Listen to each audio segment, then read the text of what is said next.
What's going on, everyone? Welcome back to yet another Redstone video, and on today's video we're going to be taking a look at the completely undetectable underwater secret entrance. So let's get into it, shall we?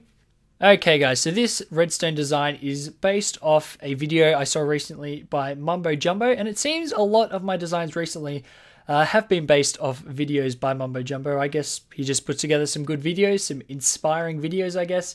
I will link that video in the description, of course, but basically what he had was an underwater secret entrance, or secret-ish, because it didn't really have any activation mechanism that I would deem secret, because you could kind of just see an activation mechanism from the surface. Like if you're going to have a bit of light to let you know where it is, or etc, etc. If you're going to have an air pocket, they're pretty easy to see if you're underwater as well, if you're going to have an air pocket with a button or something.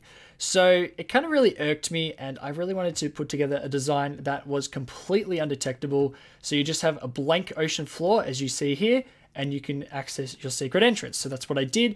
All you need to access the secret entrance is one piece of redstone. That's all you need, a single piece of redstone, and you get the redstone back as well, so you only ever need one piece of redstone. So I've got my lovely lapis marker here, so I actually don't forget where the entrance is, and all we need to do, we'll jump in the water here, and the secret entrance, you actually activate it here.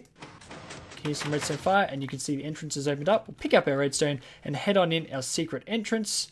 And as you can see, we head on in quite nicely. I didn't finish it, but you could have a tunnel that goes off in that direction. And when we're done, we just hit the button, climb the ladder, up we go. And we can see the entrance is closed behind us, completely undetected. And we're free to go and do as we please. So you may think that this thing will use a fair bit of redstone, but to be honest, for what it does, the amount of redstone it uses is actually fairly small, and it actually is quite easy to build as well. So we're going to crack on with the tutorial right now.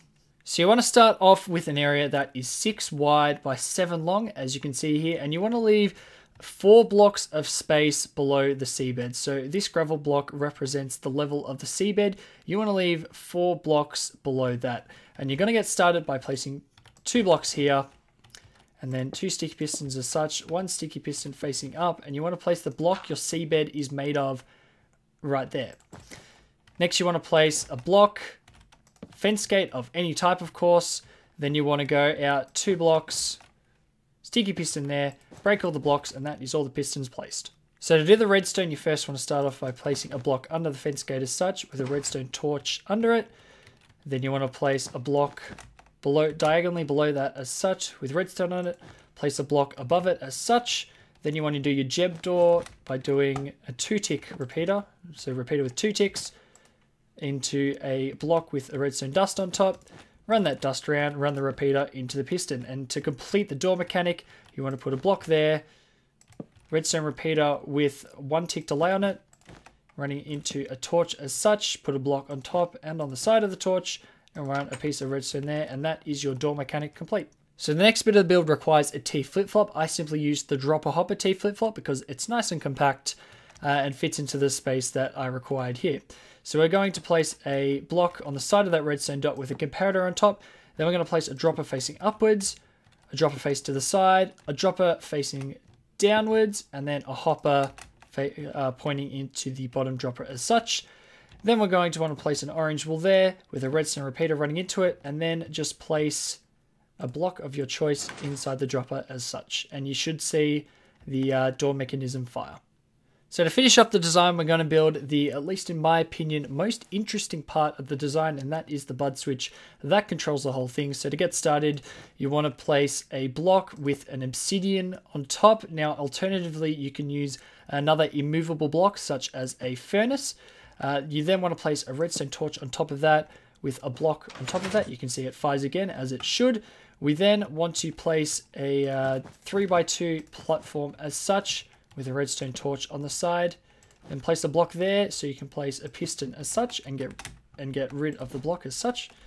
Then you want to place a repeater coming out of that, repeater going in to the piston, also, both set to 1 tick, and then just finish off the rest with redstone. And to finish this off, you want to place a sticky piston facing down and then a block on that, and you can see the bud switch resets as intended. Now all you have to do to finish the design is just place a block under the torch as such, block there, bit of redstone there, and just go around to the other side. Grab yourself a button. Wooden is preferable because it gives you a bit more time. Place it on there, and that's the design complete. So that's all there is to it, guys. As I said, quite a compact design in my opinion. And basically, if you weren't aware, so we're going to grab a bit of gravel. You can see it updates as such. If you weren't aware, Redstone actually updates from a distance of 2 blocks away, so it doesn't matter if it's powered or not. You can see this will update the bud switch as such there. So that's how this mechanism was working. I'm actually quite pleased that I got to use this design of the bud switch as well. It's a design I've had sitting around in my test world for quite a while, and I'm glad I actually put it to good use. So that's all there is to it, guys. So thank you very much for watching. Of course, I will have a world download in the description. And yeah, be sure to leave a like if you enjoyed this, guys. I'll be sure to get plenty more Redstone videos out for you guys. But apart from that, thank you very much for watching, and I'll catch you next time, guys. See you later.